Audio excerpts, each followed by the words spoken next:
하지만 비슷한 성경 구절인 마가복음을 살펴보면 이런 표현이 기록이 되어 있습니다. 그날 저물 때에 제자들에게 예수님이 이르시되 우리가 저편으로 건너가자. 그들이 무리를 떠나 예수를 배에 계신 그대로 모시고 가매 하고 기록하고 있습니다. 즉 예수님이 함께 이 배를 타고 가시는 중에 풍랑이 일어났다라는 것이 마가의 기록입니다. 예수님이 함께 그 배에 타고 계시든지 아니면 함께 타고 계시지 않든지 간에 우리가 쉽게 말하면 예수님을 믿고 예수님을 모시고 사는 인생이든지 예수님을 모시지 않고 사는 인생이든지 간에 그 인생에는 크고 작은 풍랑들이 언제나 일어나게 된다는 것입니다. 그렇다면 우리에게 이런 풍랑이 일어날 때 왜 하나님이 우리에게 이런 풍랑을 주시는지를 깊이 유념하고 생각해 봐야 된다는 것입니다. 가령 성경에 요나라고 하는 사람이 풍랑을 만납니다. 우리가 아는 대로 구약 성경에 등장하는 이 요나 선지자는 하나님의 명령을 어기고 엉뚱한 곳으로 도망을 가다가 풍랑을 만납니다. 그리고 그 풍랑 속에서 자신의 잘못을 깨닫고 바다에 던져지죠.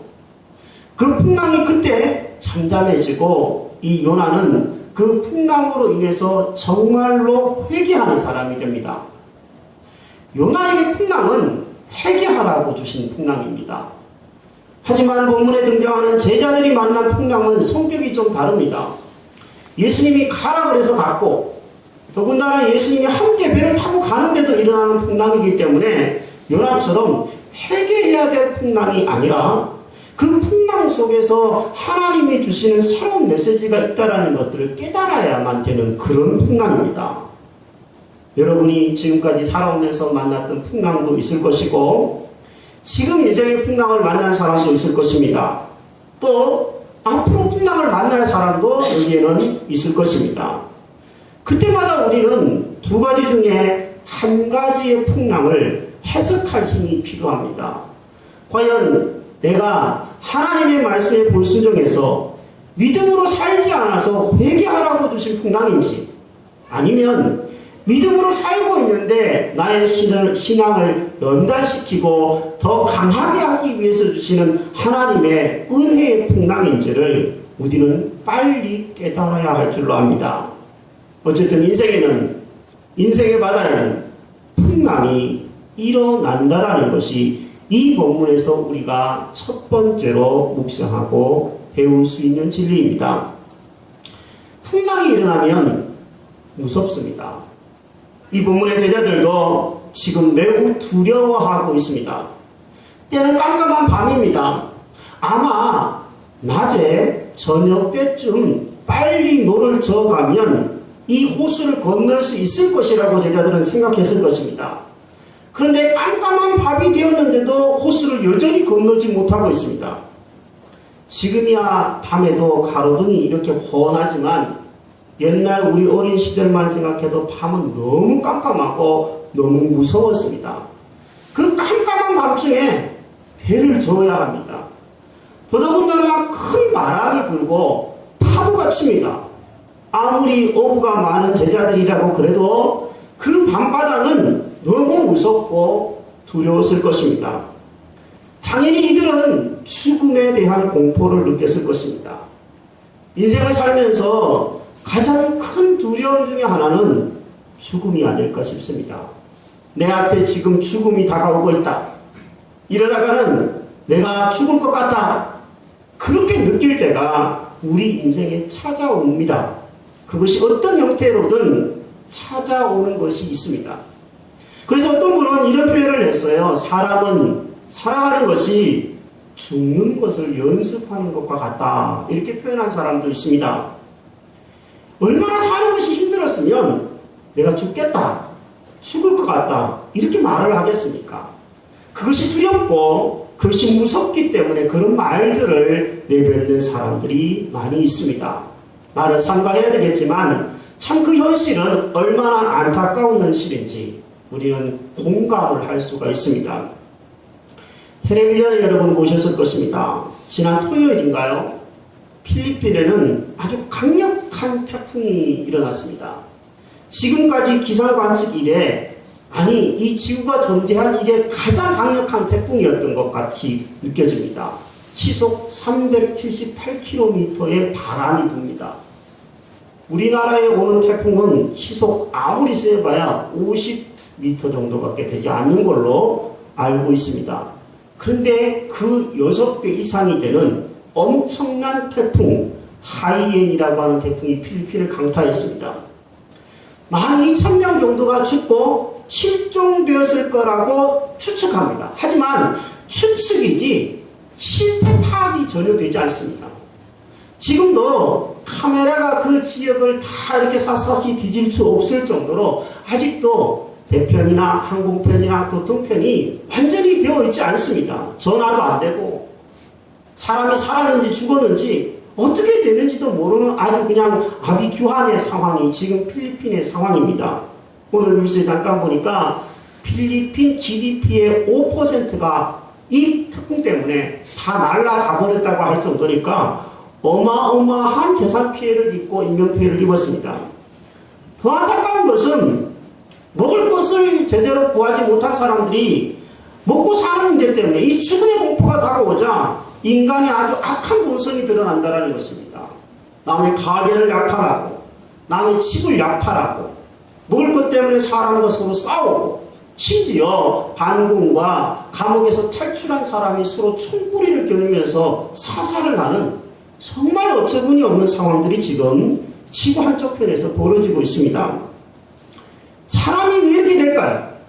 이 죽음의 공포가 다가오면 사람이 아주 두려워하고 무섭고 그것을 어떻게든 극복해내려고 조금이라도 더 살아보려고 하다가 보니까 이런 일들이 벌어지는 것이 아니겠습니까?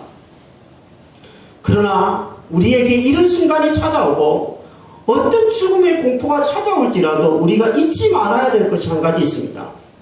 그것은 우리가 혼자가 아니라는 얘기입니다. 마가복음 6장 45절 이하에 보면 예수님께서는 제자들을 작별하신 후에 갈릴리 바다가 내려다보니 산에서 기도를 드리십니다. 제자들이 먼저 배를 타고 갈릴리 호수를 항해할 때 예수님은 그 호수가 내려다보는 높은 산에서 기도를 하시는 거예요. 하나님의 뜻을 이룰 수 있게 해달라고, 사람들이 나를 왕으로 삼고 먹고 사는 문제만 해결하려고 하는데 내가 하나님의 뜻을 이룰 수 있게 해달라고 예수님은 기도하셨을 것입니다. 그런데 기도하시는 순간에 예수님은 제자들이 바다 한복판에서 폭풍을 만나서 매우 괴롭게 노를 젓고 있는 모습을 보신다고 성경이 쓰고 있습니다. 성경의 표현은 이렇습니다. 바람이 거스림으로 제자들이 괴로이 노젓는 것을 보시고 라고 말씀하셨습니다. 예수님은 제자들을 그냥 지켜보시는 것, 그냥 내버려 두신 것이 아니라 예수님은 제자들을 보고 계셨다는 겁니다. 그리고 그 고생하는 제자들의 가까이 찾아오십니다. 풍랑이는 바다를 걸어서 예수님이 찾아오셔서 그 문제를 해결해 주시는 것이 예수님이십니다. 우리가 인생의 고난이라고 하는 태풍을 만나고 폭풍을 만나면 가장 힘든 것이 그 태풍 자체가 아니라 나 혼자구나, 아무도 나를 알아주지 않는구나, 이런 생각들 때문에 사실은 더 힘들어지는 경우들이 많습니다. 여러분은 혼자가 아니십니다. 여러분이 외롭고 힘들고 괴로울 때 이것을 꼭 잊지 마시기를 바랍니다. 여러분은 혼자가 아니십니다. 예수님은 여러분을 그냥 내버려 두시지 않으십니다. 여러분을 보고 계십니다.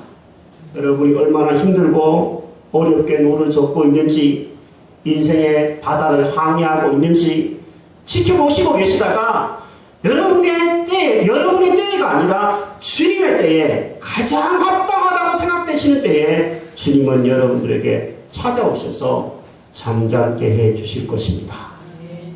주님은 바다 위로 걸어오셨습니다. 참 재미있는 것은요, 마가복음과 이 본문을 비교해보면 예수님은 바다의 한가운데쯤 갔을 때에 걸어오셨습니다.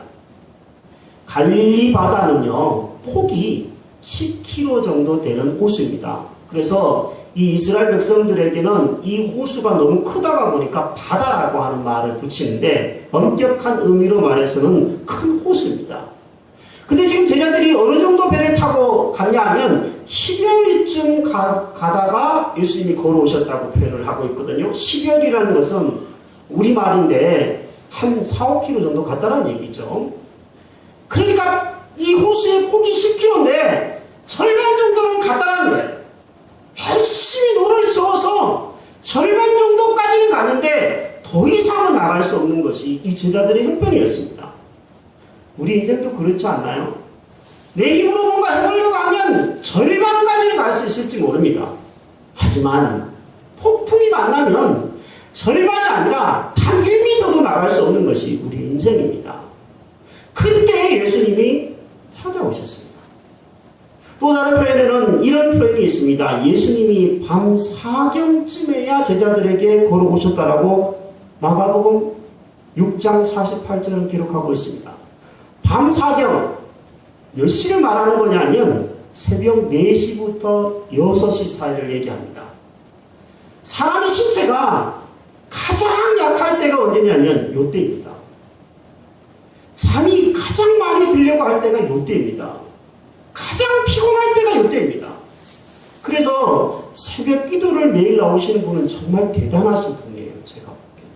그 연약한 육체를 쳐서 주님께 복종시키는 것이니까 정말 대단한 신앙이 아닐 수가 없다고 생각합니다. 그런데 예수님이 왜 요때 찾아오셨을까요? 제자들은 아마 저녁부터 밤새 그 새벽까지 노를 저으려고 아주 그냥 힘껏 노를 저었을 것입니다. 정말 발바닥에 땀이 날 정도로 노를 젓지 않았을까요? 그런데 그렇게 노를 저어도 더 이상 어떻게 할 수 없고 몸은 이제 피곤해지고 이제는 죽었구나. 어떻게 보면 숨이 꼴딱꼴딱 넘어가려고 하는 순간에 예수님이 찾아오셨다는 겁니다. 우리는 생각합니다. 조금만 일찍 오시지. 우리는 생각합니다. 왜 예수님은 여기까지 와서 이렇게 고생할 때야 겨우 찾아오시는 걸까? 왜 예수님은 이렇게 실컷 고생하고 난 다음에나 찾아오셔서 말이야 나를 이렇게 생고생시키는 것이야? 라고 생각할 수도 있습니다. 베드로가 이런 일들을 만났고 제자들이 이런 일을 만났으며 나사로가 그런 일들을 만났습니다. 요한복음에 등장하는 나사로 여러분 기억하실 것입니다. 예수님의 친구죠. 그런데 나사로의 여동생들이 예수님에게 사람을 보냅니다.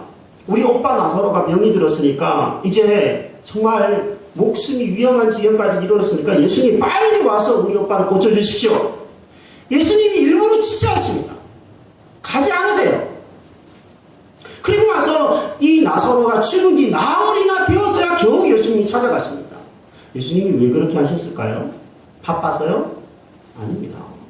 예수님이 일부러 그렇게 하신 것입니다. 만약에 병이 들었을 때 예수님을 찾아가서 고쳐주셨다면 예수님은 병 고치시는 분, 치료자 정도로 생각했겠지만 죽은 자를 살리시는 예수님을 보면서 사람들은 비로소 알게 되었습니다. 예수님이 부활이고 생명이시라는 것을 알게 되신 거죠.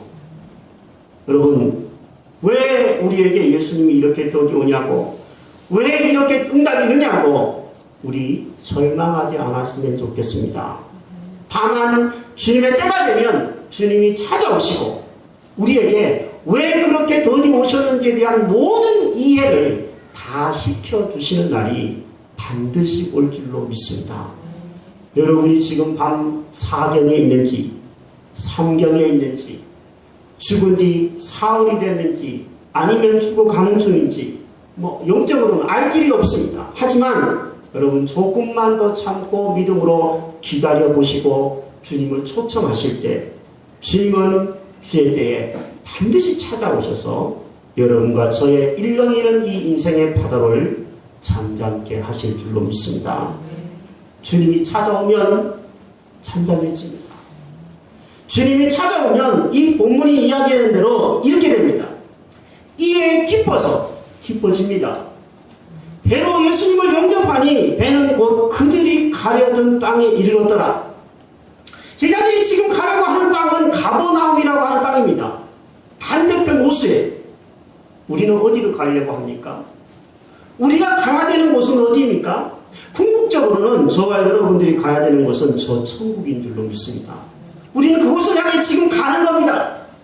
가다가 중간에 파도가 일어서 도저히 갈 때도 있고 수풍을 만나서 빨리 갈 때도 있겠지만 결국에는 주님이 찾아오셔서 우리를 그 안전한 목적지로 그 영원한 소원의 항구로 이끄시는 것이 바로 이 본문이 우리에게 주시는 진짜 메시지인 줄로 믿습니다.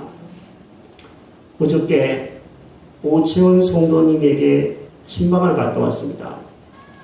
동국대 병원에 누워 계신 이 오채원 성도님, 어제 가서 제가 깜짝 놀랐습니다. 너무 몸이 많이 안 좋아지셨어요.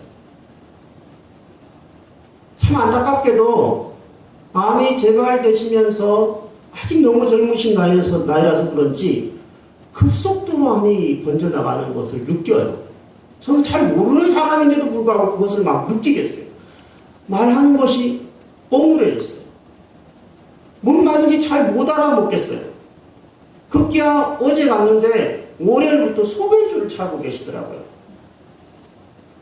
입이 바짝바짝 마르세요. 병원에서 다른 병원으로 가라고 지금 얘기를 하고 있는 상황이더라고요. 마음 한켠이 얼마나 참 아린지 몰라요. 제가 우리 성도님들한테 이분에 대해서 이런 얘기를 몇 번 드린 적이 있습니다. 내 인생에 기도해서 하나님 한 명만 살릴 수 있다면 이분 살리고 싶은 생각입니다. 그런 생각들을 제가 여러분들에게 자주 나누었던 거 기억하실 것입니다. 그런데 그 기도가 어쩌면 하나님이 그 기도는 들어주시지 않는 것으로 느껴져요. 그런데 제가 그 죽음의 공포가 앞에 있을 것 같은 그 오천 성도님, 그분을 보면서 든든한 게 한 가지 있습니다. 그게 뭐냐면 그분이 그 죽음의 공포 앞에서도 두려움 없이 예수님을 확실히 믿고 확신하고 계시다는 사실입니다. 그분이 깨어날지, 그분이 아니면 이렇게 그대로 목숨을 잃을지 저는 아무도 모릅니다. 하지만 한 가지 확실한 것은 정말 주님이 그 성도님을 붙들고 계셨으면 좋겠고, 그분이 주님을 초청하여서 끝까지 담대하게 안전하게 저 천국으로 인도받게 되기를 간절히 소망해 봅니다. 본문은 이렇게 끝이 났습니다. 이에 기뻐서 배로 영접하니 배는 곧 그들이 가려던 땅에 이르렀더라. 제자들은 예수님을 배에 모셨고 그 시간부터 풍랑도 바람도 잠잠해졌고 가려던 목적지에 안전하게 도달했습니다. 사랑하는 여러분, 저와 여러분들에게 고난의 태풍이 찾아올 때 우리 힘으로는 안 된다는 것을 일찍 깨닫고 더욱 그분을 간절히 찾고 모셔드리시도록 하십시다. 그분을 모실 때 우리는 결국에는 가려던 목적지에 최종적으로 안전하게 이르게 될 것입니다. 혹시 고난 중에 있는 분이 계시다면 주님은 그 고난 속에서 여러분과 저를 찾아오시는 분이심을 잊지 말고 주의 음성을 들으시기를 바랍니다. 주님은 이렇게 오늘 얘기하셨습니다. 나다 나 두려워하지 말아라. 주님의 이 음성을 듣고 두려움을 물리치고 주님의 새로운 모습들을 경험하는 저와 여러분들의 생애가 되기를 주의 이름으로 축복합니다. 우리 함께 한번